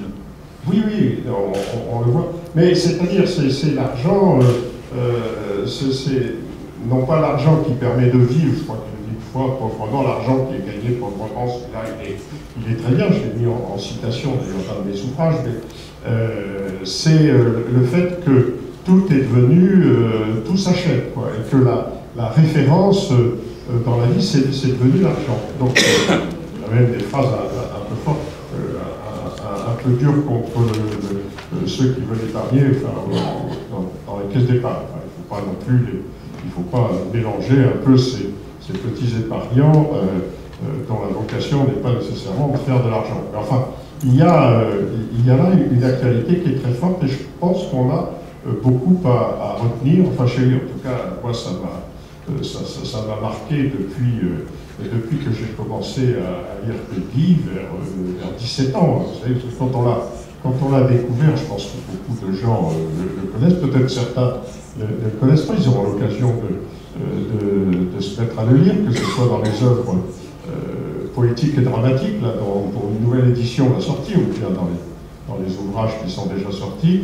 Je crois que quand on a commencé à découvrir Peggy, à vivre avec lui, je crois qu'on a du mal, ça vous inspire beaucoup. En tout cas, moi, c'est une des influences, si vous voulez, de mon comportement, de mon raisonnement et de mon action politique. D'ailleurs, il est frappant de constater qu'à chaque fois que l'on parle de Peggy du monde moderne, souvent c'est l'argent, sa critique de l'argent qui est mise en avant, systématiquement. Géraldine Leroy, non, vous avez raison. Le parlementarisme aussi, les institutions, gagner l'argent, pauvre l'argent. Oui, sur les institutions, il a des mots qui sont très, très, très durs sur les parlementaires. Hein. Bon, sur les parlementaires. C'est terrible. Bon, je me propose peut-être, quand j'aurai un peu plus de temps, de faire un ouvrage sur la vie politique ou la vie parlementaire vue par Peggy. Parce que je crois qu'il faut quand même aller un peu au-delà des quelques phrases qu'il donne. Mais je ne doute pas qu'aujourd'hui, naturellement, il pourrait faire des phrases très, très, très, très fortes là-dessus. Est-ce qu'il y a d'autres réactions, d'autres remarques, d'autres questions, madame, au fond de la salle? Je n'ai pas compris ce que monsieur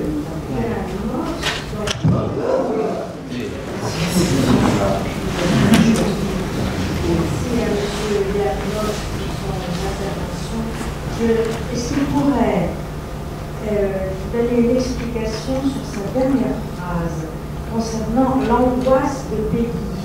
L'angoisse de Peggy, c'est que plus personne n'est là pourquoi? Pour comprendre les auteurs.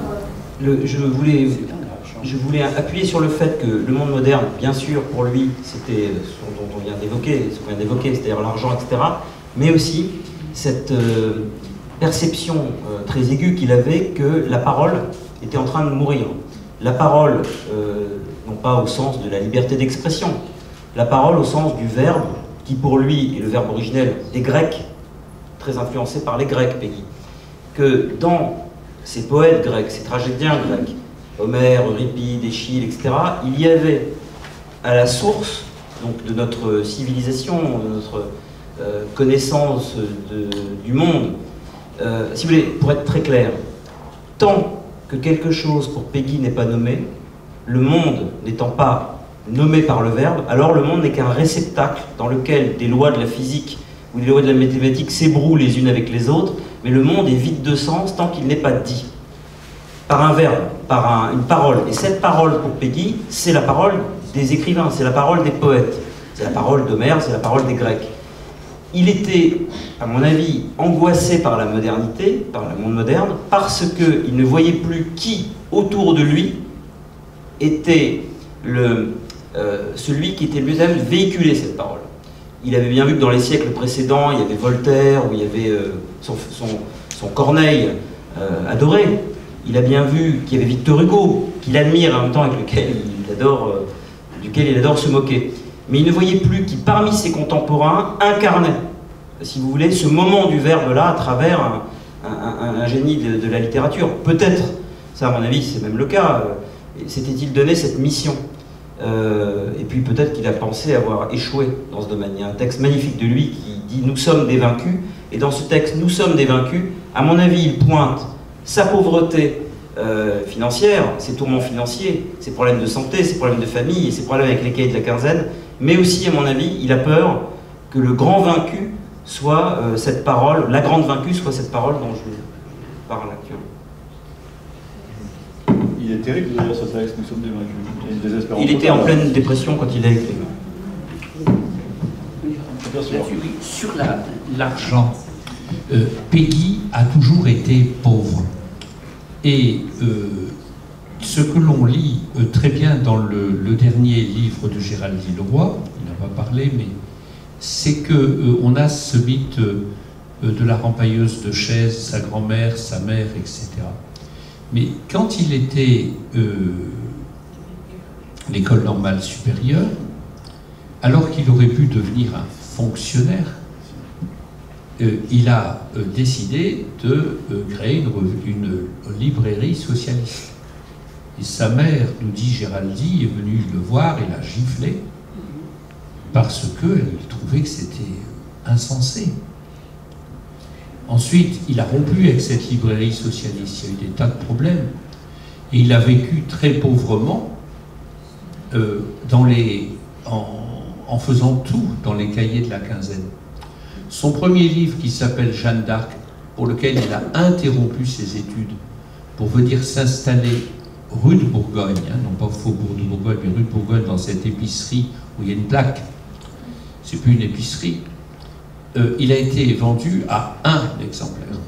Encore, on se demande si ça n'a pas été acheté par un de ses amis. Il paraît que c'était passage Choiseul, paraît-il, je ne sais pas si c'est avéré, qui est quand même l'endroit où habitait Louis-Ferdinand Céline, qui, à mon avis, avait lu Péguy très près. Alors, mais le bouquin, Jeanne d'Arc, s'est vendu à un exemplaire. Pourtant, il y a de nombreux extraits dans le Lagarde des Michards. Vous savez, adieu, heureuse, endormeuse et douce à mon enfance. C'est dans cette première Jeanne d'Arc. Et puis après, il tirait sans cesse le diable par la queue pour sa revue. Sa famille vivait dans la difficulté. Et donc, il a écrit « On ne peut pas faire une carrière et une œuvre ». Il a choisi de faire une œuvre. Et c'est quelqu'un qui, à cet égard, a été un héros de la littérature, parce qu'il a tout sacrifié.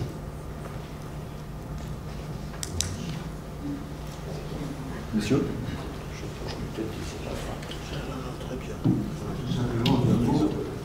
J'aurais ajouté un aspect.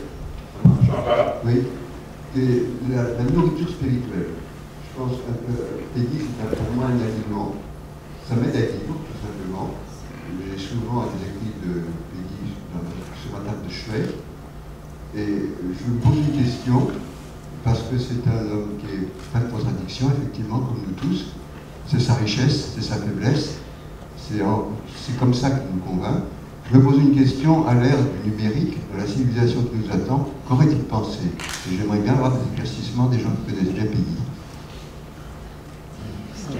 Géraldine Leroy, Yann Max, je suis pas sûr.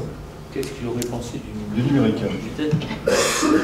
Une chose est simple, c'est-à-dire que si on considère... Vous voyez, dans Notre-Dame de Paris, il y a un passage magnifique où Victor Hugo dit « Les livres ont remplacé l'architecture ». Eh bien, je pense que Victor Hugo aurait adoré le livre numérique, parce que l'hommage que Victor Hugo rend dans Notre-Dame de Paris au livre, c'est justement la fluidité, le fait que ça circule, que la pensée, plus jamais la pensée ne s'exprimera de manière granitique par l'architecture, mais que la pensée s'exprime par des mots. Et donc Hugo rend hommage à l'ultra-fluidité du livre. Donc pour quelqu'un comme Hugo, la réponse est claire. Et si on considère que pour Peggy, le plus important, c'est le contenu d'un texte, sa vitesse de propagation, il est possible que le numérique, dans ce cas-là, lui aurait énormément plu. Mais, et ça peut-être que Gérald Villeroy pourra le confirmer, je crois qu'il détestait le téléphone. Donc, vous voyez, il n'aimait quand même pas la technologie moderne. Donc, je crois que c'est difficile de répondre finalement. On est coincé entre deux hypothèses. Entièrement d'accord. Mais il n'aimerait pas Twitter, en tout cas. Je crois pas. Il dirait que c'est un dépotoir de phrases, comme Karl Kraus. Il disait que les aphorismes. Une autre remarque, une autre question? Madame? Attendez, vous avez un micro là.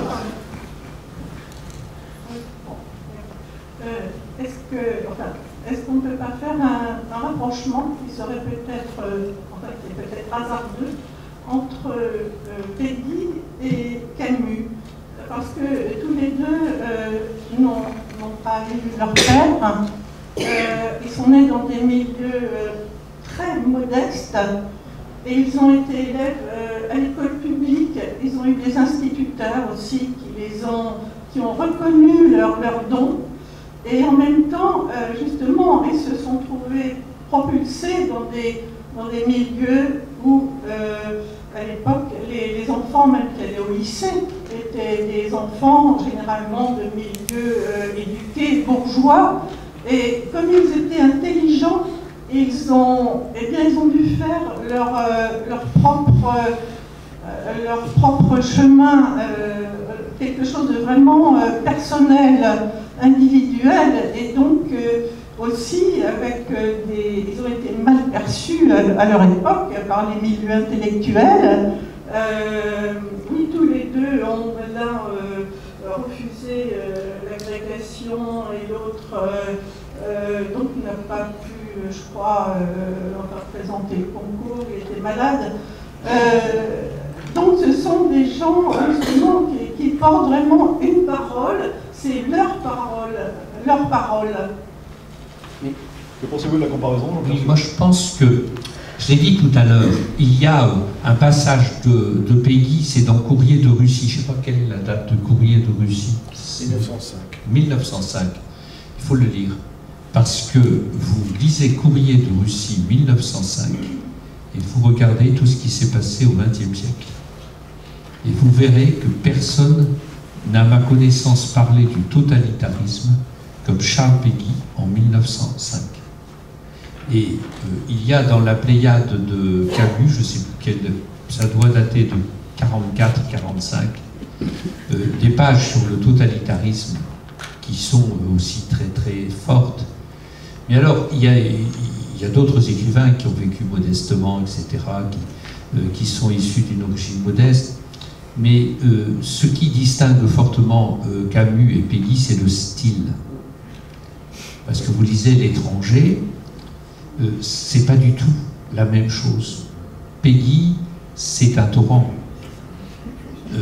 C'est une parole, une écriture qui ne se comprend que si on se plonge dedans. Et Péguy, il y a quelque chose d'antinomique entre l'œuvre de Péguy et la citation. C'est un des problèmes. Si vous citez Péguy, vous ne pouvez pas citer le mouvement.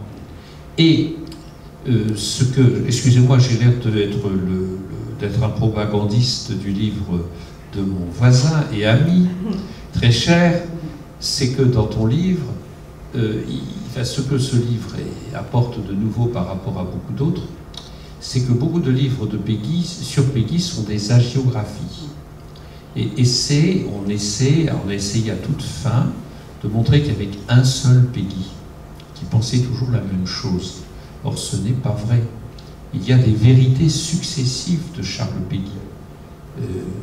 Tu expliques, par exemple, que c'est le même homme qui, au début, fait la quête pour les ouvriers de Carmaux et écrit dans les cahiers de la quinzaine sur toutes les répressions dans le monde, lorsque Clémenceau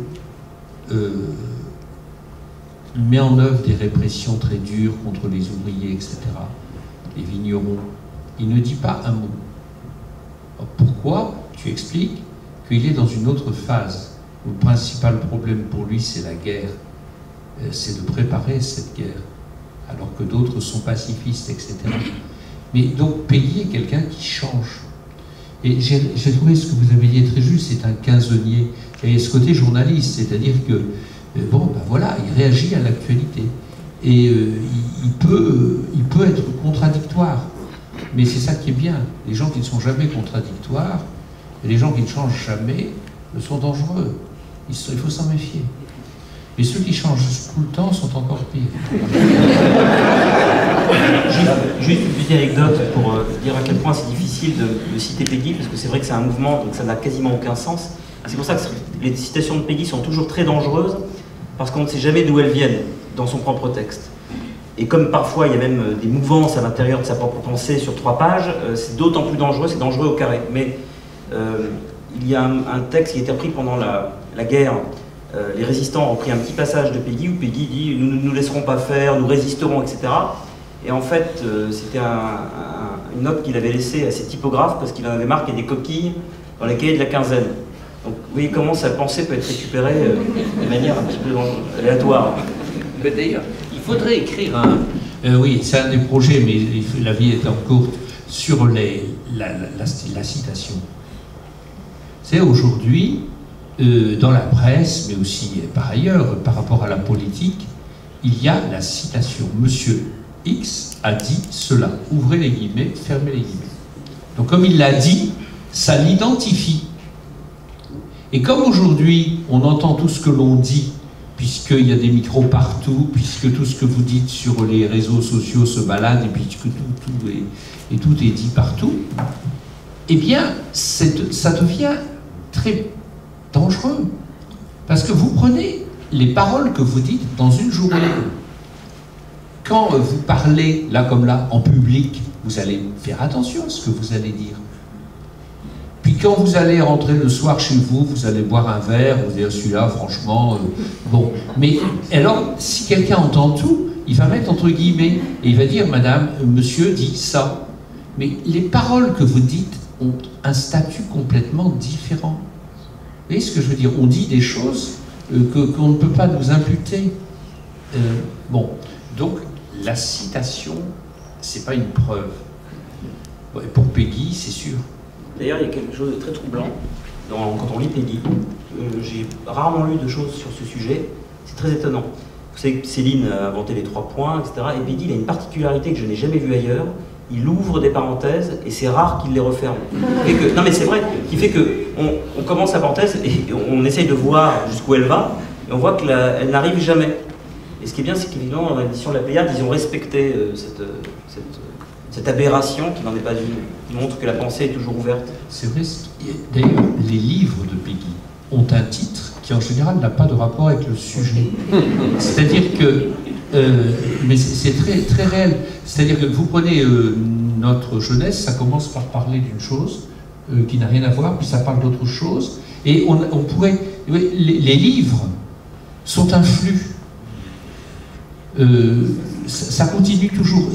On est dans la digression constamment. C'est une pensée qui n'est pas... Vous savez, c'est pas comme si quelqu'un aurait une pensée et l'exposerait.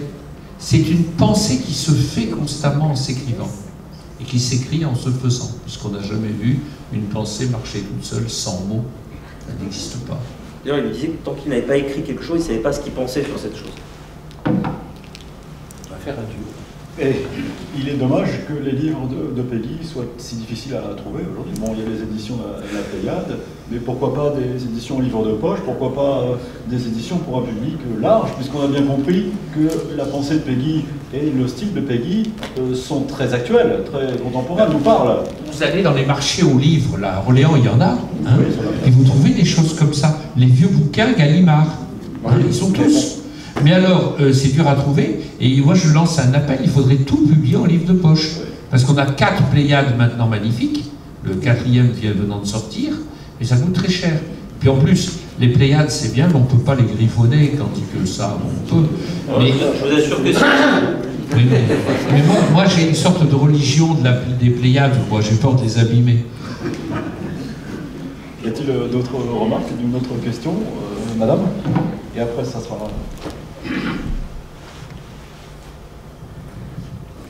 Oui, moi j'aurais souhaité savoir, peut-on actuellement appliquer l'enseignement et comment faire dans ce monde actuel incertain? Est-ce qu'on peut appliquer l'enseignement de pays? Quel enseignement? Ce qui serait bien, ce serait, là je appelle, hein, j'en ai parlé à Marc Baconnet qui m'a dit qu'il allait me faire rencontrer M. Boissineau qui a démissionné du comité des programmes. Il y a des comités des conseils supérieurs, des hauts conseils des programmes. Moi je voudrais que dans les lycées, on enseigne la littérature française dans sa diversité. Et je ne vois absolument pas pourquoi on n'enseigne pas Charles Péguy, ou d'ailleurs Marcel Proust. Mais il y a des... et pourquoi on coince nos élèves dans une espèce de ressucé de concepts de linguistique que j'aime beaucoup, mais qui sont mal digérés pour trouver les accents dans un texte, etc., sans tout simplement leur donner le plaisir de lire. Qu'est-ce que c'est qu'un professeur de littérature? C'est quelqu'un qui apprend à lire. Moi, je me rappelle d'un prof qui s'appelait Albert-Marie Schmitt, il nous lisait 10 lignes de Rabelais. Et quand on avait compris les 10 lignes de Rabelais, on était heureux, on était autre. Et pourquoi on prive nos élèves de ce bonheur de la littérature? Moi, je voudrais que dans les lycées d'Orléans, alors le lycée Péguy a fait quelque chose de bien, ils m'ont invité d'ailleurs à entendre, un travail fait avec les élèves qui ont déclamé du Péguy, c'était très bien. On dit que nos élèves ne vont pas s'intéresser à Péguy, mais c'est des idées toutes faites, totalement idiotes. Il faut enseigner la littérature. Est-ce qu'il n'est pas absent des écoles précisément parce qu'il a critiqué le monde moderne? Bon, non, on présente, vous savez, on n'arrête pas de présenter, dans nos bonnes études classiques, il y a beaucoup d'écrivains un peu subversifs hein, qu'on étudiait. Vous savez, Rabelais, c'est assez subversif, Voltaire, Molière, vous savez, La Fontaine, ces gens-là, ils disaient quand même des choses. Quand on demandait à Guitry quoi de neuf, il répondait Molière. Oui. C'est une question de volonté. Je vais voir Madame la nouvelle ministre de l'Éducation nationale pour lui dire voilà. Il y avait une autre question, une autre réaction. Oui, ma réaction, elle est celle d'une médiéviste. Nous avons à Péguy, dans l'histoire de la littérature européenne, un antécédent fabuleux, dont je pense d'ailleurs que Péguy a dû s'inspirer. C'est Dante. Dante qui a discuté de l'argent, de la hiérarchie ecclésiastique, du pouvoir des grands, qu'il a fait dans un ouvrage énorme que tout le monde connaît et que personne n'a lu, qui s'appelle Commedia, c'est pas la divine comédie, c'est Commedia, qui a réfléchi sur la monarchie, qui a réfléchi sur l'amour. Et il y a chez Dante cette logorée magnifique qui est chez Péguy. Et la grande différence, je trouve, entre la France et l'Italie, c'est que Dante, c'est le livre de chevet de l'Italie. Et que Péguy n'est pas le livre de chevet de la France.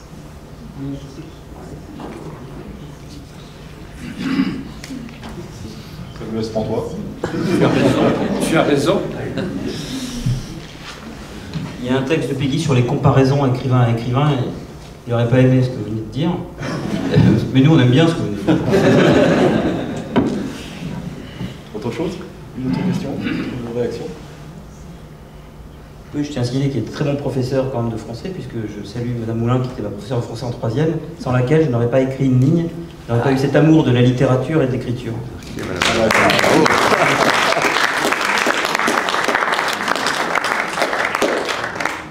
Monsieur Grouard, l'heure est venue pour vous de conclure en quelque sorte, faire la synthèse. C'est totalement impossible. Bon courage. Je vais vous faire part de ma synthèse de manière visuelle. Voilà. Donc c'est totalement impossible.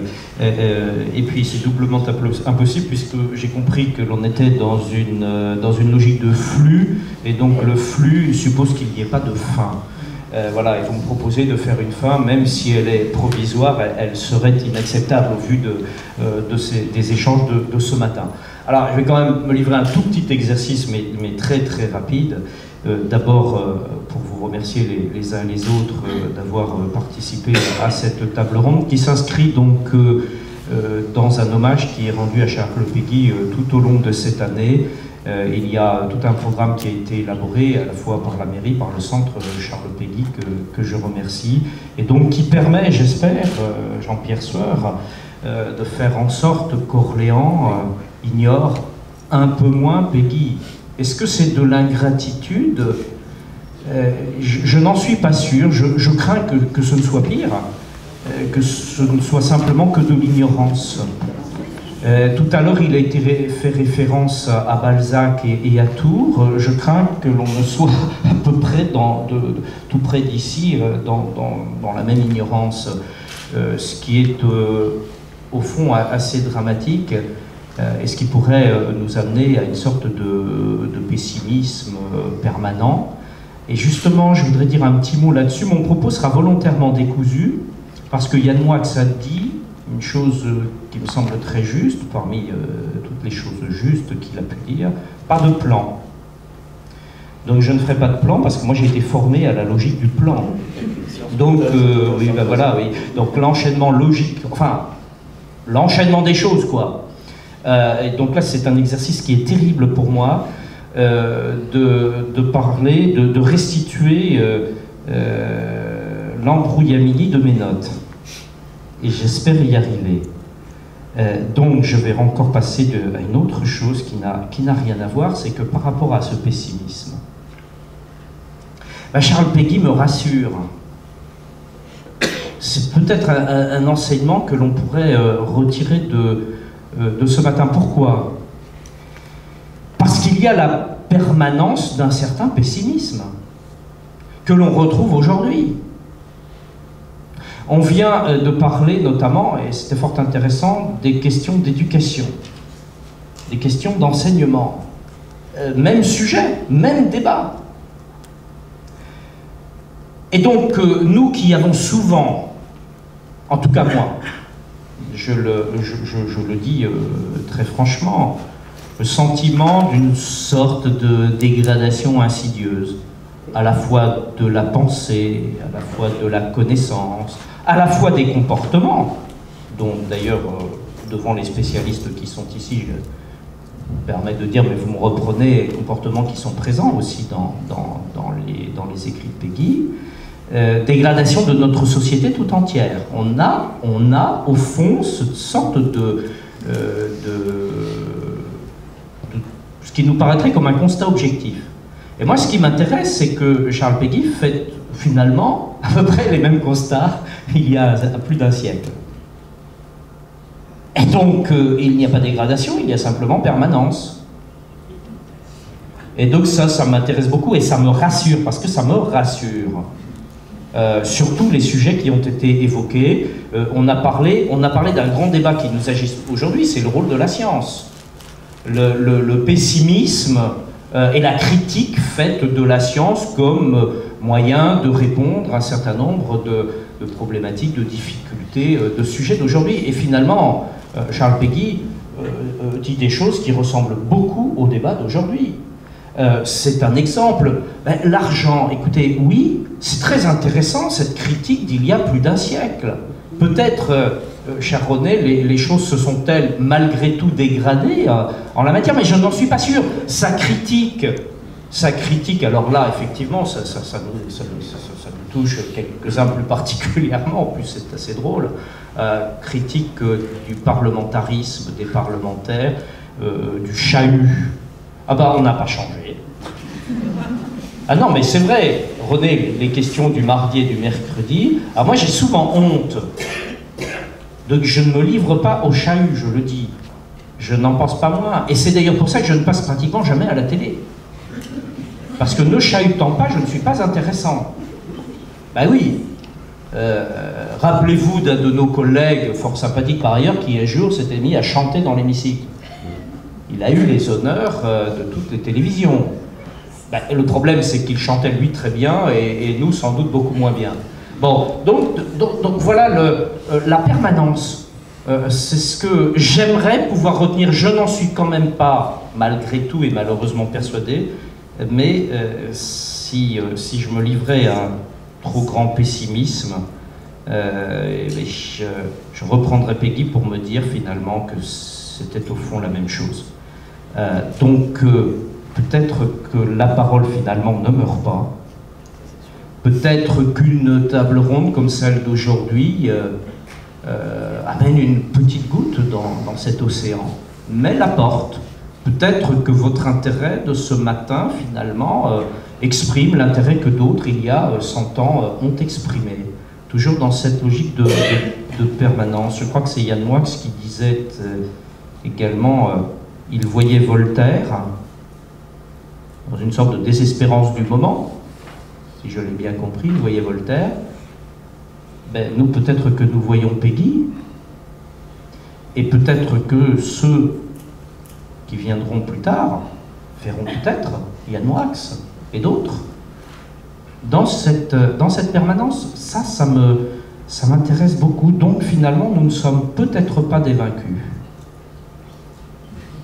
Je n'en suis pas certain non plus. Moi, je pense plutôt que nous sommes des vaincus avec, par moments, une lueur d'espoir, avec un vainqueur dans l'océan des vaincus. Alors, je ne cite pas, cher René, Charles Péguy, moi, je cite, pas toujours d'ailleurs, il faut que je me reprenne là-dessus, j'ai noté ce point, je cite Charles de Gaulle. De Gaulle était un grand lecteur de Péguy. Et voilà, et de Gaulle était un grand lecteur de Péguy, et d'ailleurs on a cité Clémenceau, admirateur de Clémenceau. Et donc, je me dis que d'abord il faut que je cite à chaque fois Charles de Gaulle. C'est un point qui est acté ce matin, donc je suis sur la voie du progrès, et puis qu'il y a des lumières comme ça. Il y a des lumières dans l'histoire qui s'allument, qui clignotent en fait. Il y a des petites lumières qui clignotent. Et Charles Péguy est certainement une de ces lumières. Voilà, donc je ne vais pas abuser de la parole. Alors, on a dit qu'il ne fallait pas le citer parce que j'ai bien entendu les interventions des uns et des autres, parce que la citation pouvait trouver à peine quelques lignes plus tard sa propre contradiction. J'avais noté une phrase quand même que j'aime bien, qui est permanente aussi, qui est permanente et qui peut-être, pour l'élu que je suis, intéresse la vie politique, mais nous intéresse donc tous. Auparavant, je voudrais vraiment dire à nos intervenants, je pense, j'espère, je suis à peu près convaincu de traduire votre pensée en les remerciant vraiment chaleureusement parce que nous avons eu ce matin des interventions d'une rare qualité. Je ne le dis pas pour leur faire plaisir, et vraiment, moi je vous dis, écoutez, entre nous, vous filmez là, parce que je vois qu'il y a vous êtes en train de filmer, donc je peux dire ce que j'ai envie de dire. Donc il y a souvent des colloques ou des tables rondes, des conférences où quand même on s'ennuie. Hein, il faut y être, alors on y est, mais enfin bon, alors là on n'a pas encore passé le déjeuner, mais alors au moment de la digestion c'est redoutable, hein, c'est terriblement redoutable. Écoutez, là c'était passionnant. Vraiment, vraiment, et oui, vraiment.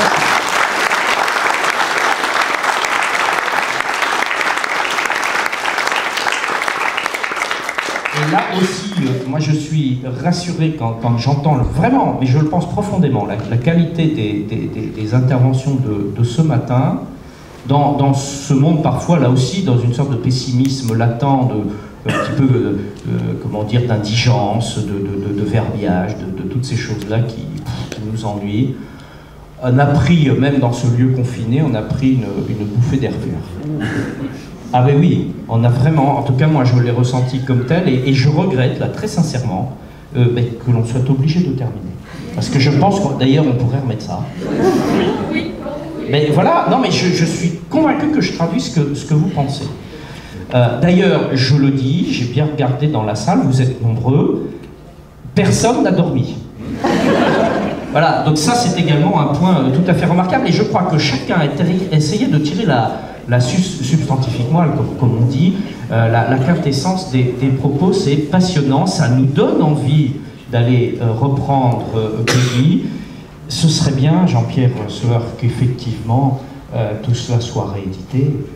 Ce serait assez formidable. Ce serait bien que dans les programmes de l'éducation nationale, on trouve Peggy. Alors, ou à l'agrégation aussi.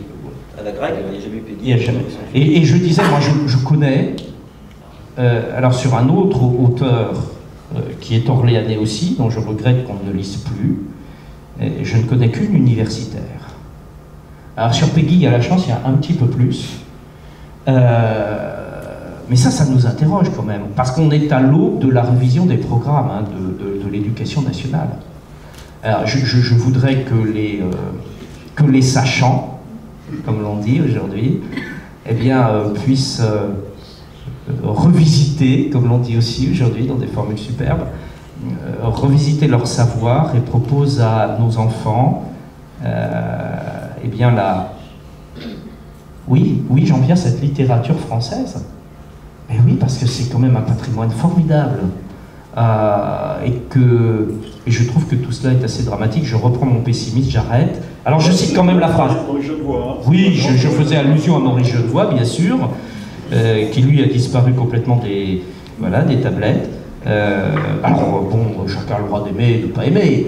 Ça c'est un autre sujet qu'on retrouve un petit peu d'ailleurs, puisque Maurice Genevoix est un des grands écrivains de la Première Guerre mondiale. Ben voilà. Alors on le retrouve, mais ça fait pas chic. Ça fait pas chic de dire qu'on aime lire Maurice Genevoix.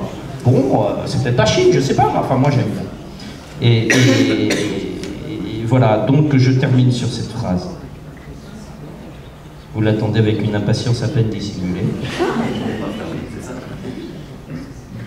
Le triomphe des démagogies est passager, mais les ruines sont éternelles. Merci à tous.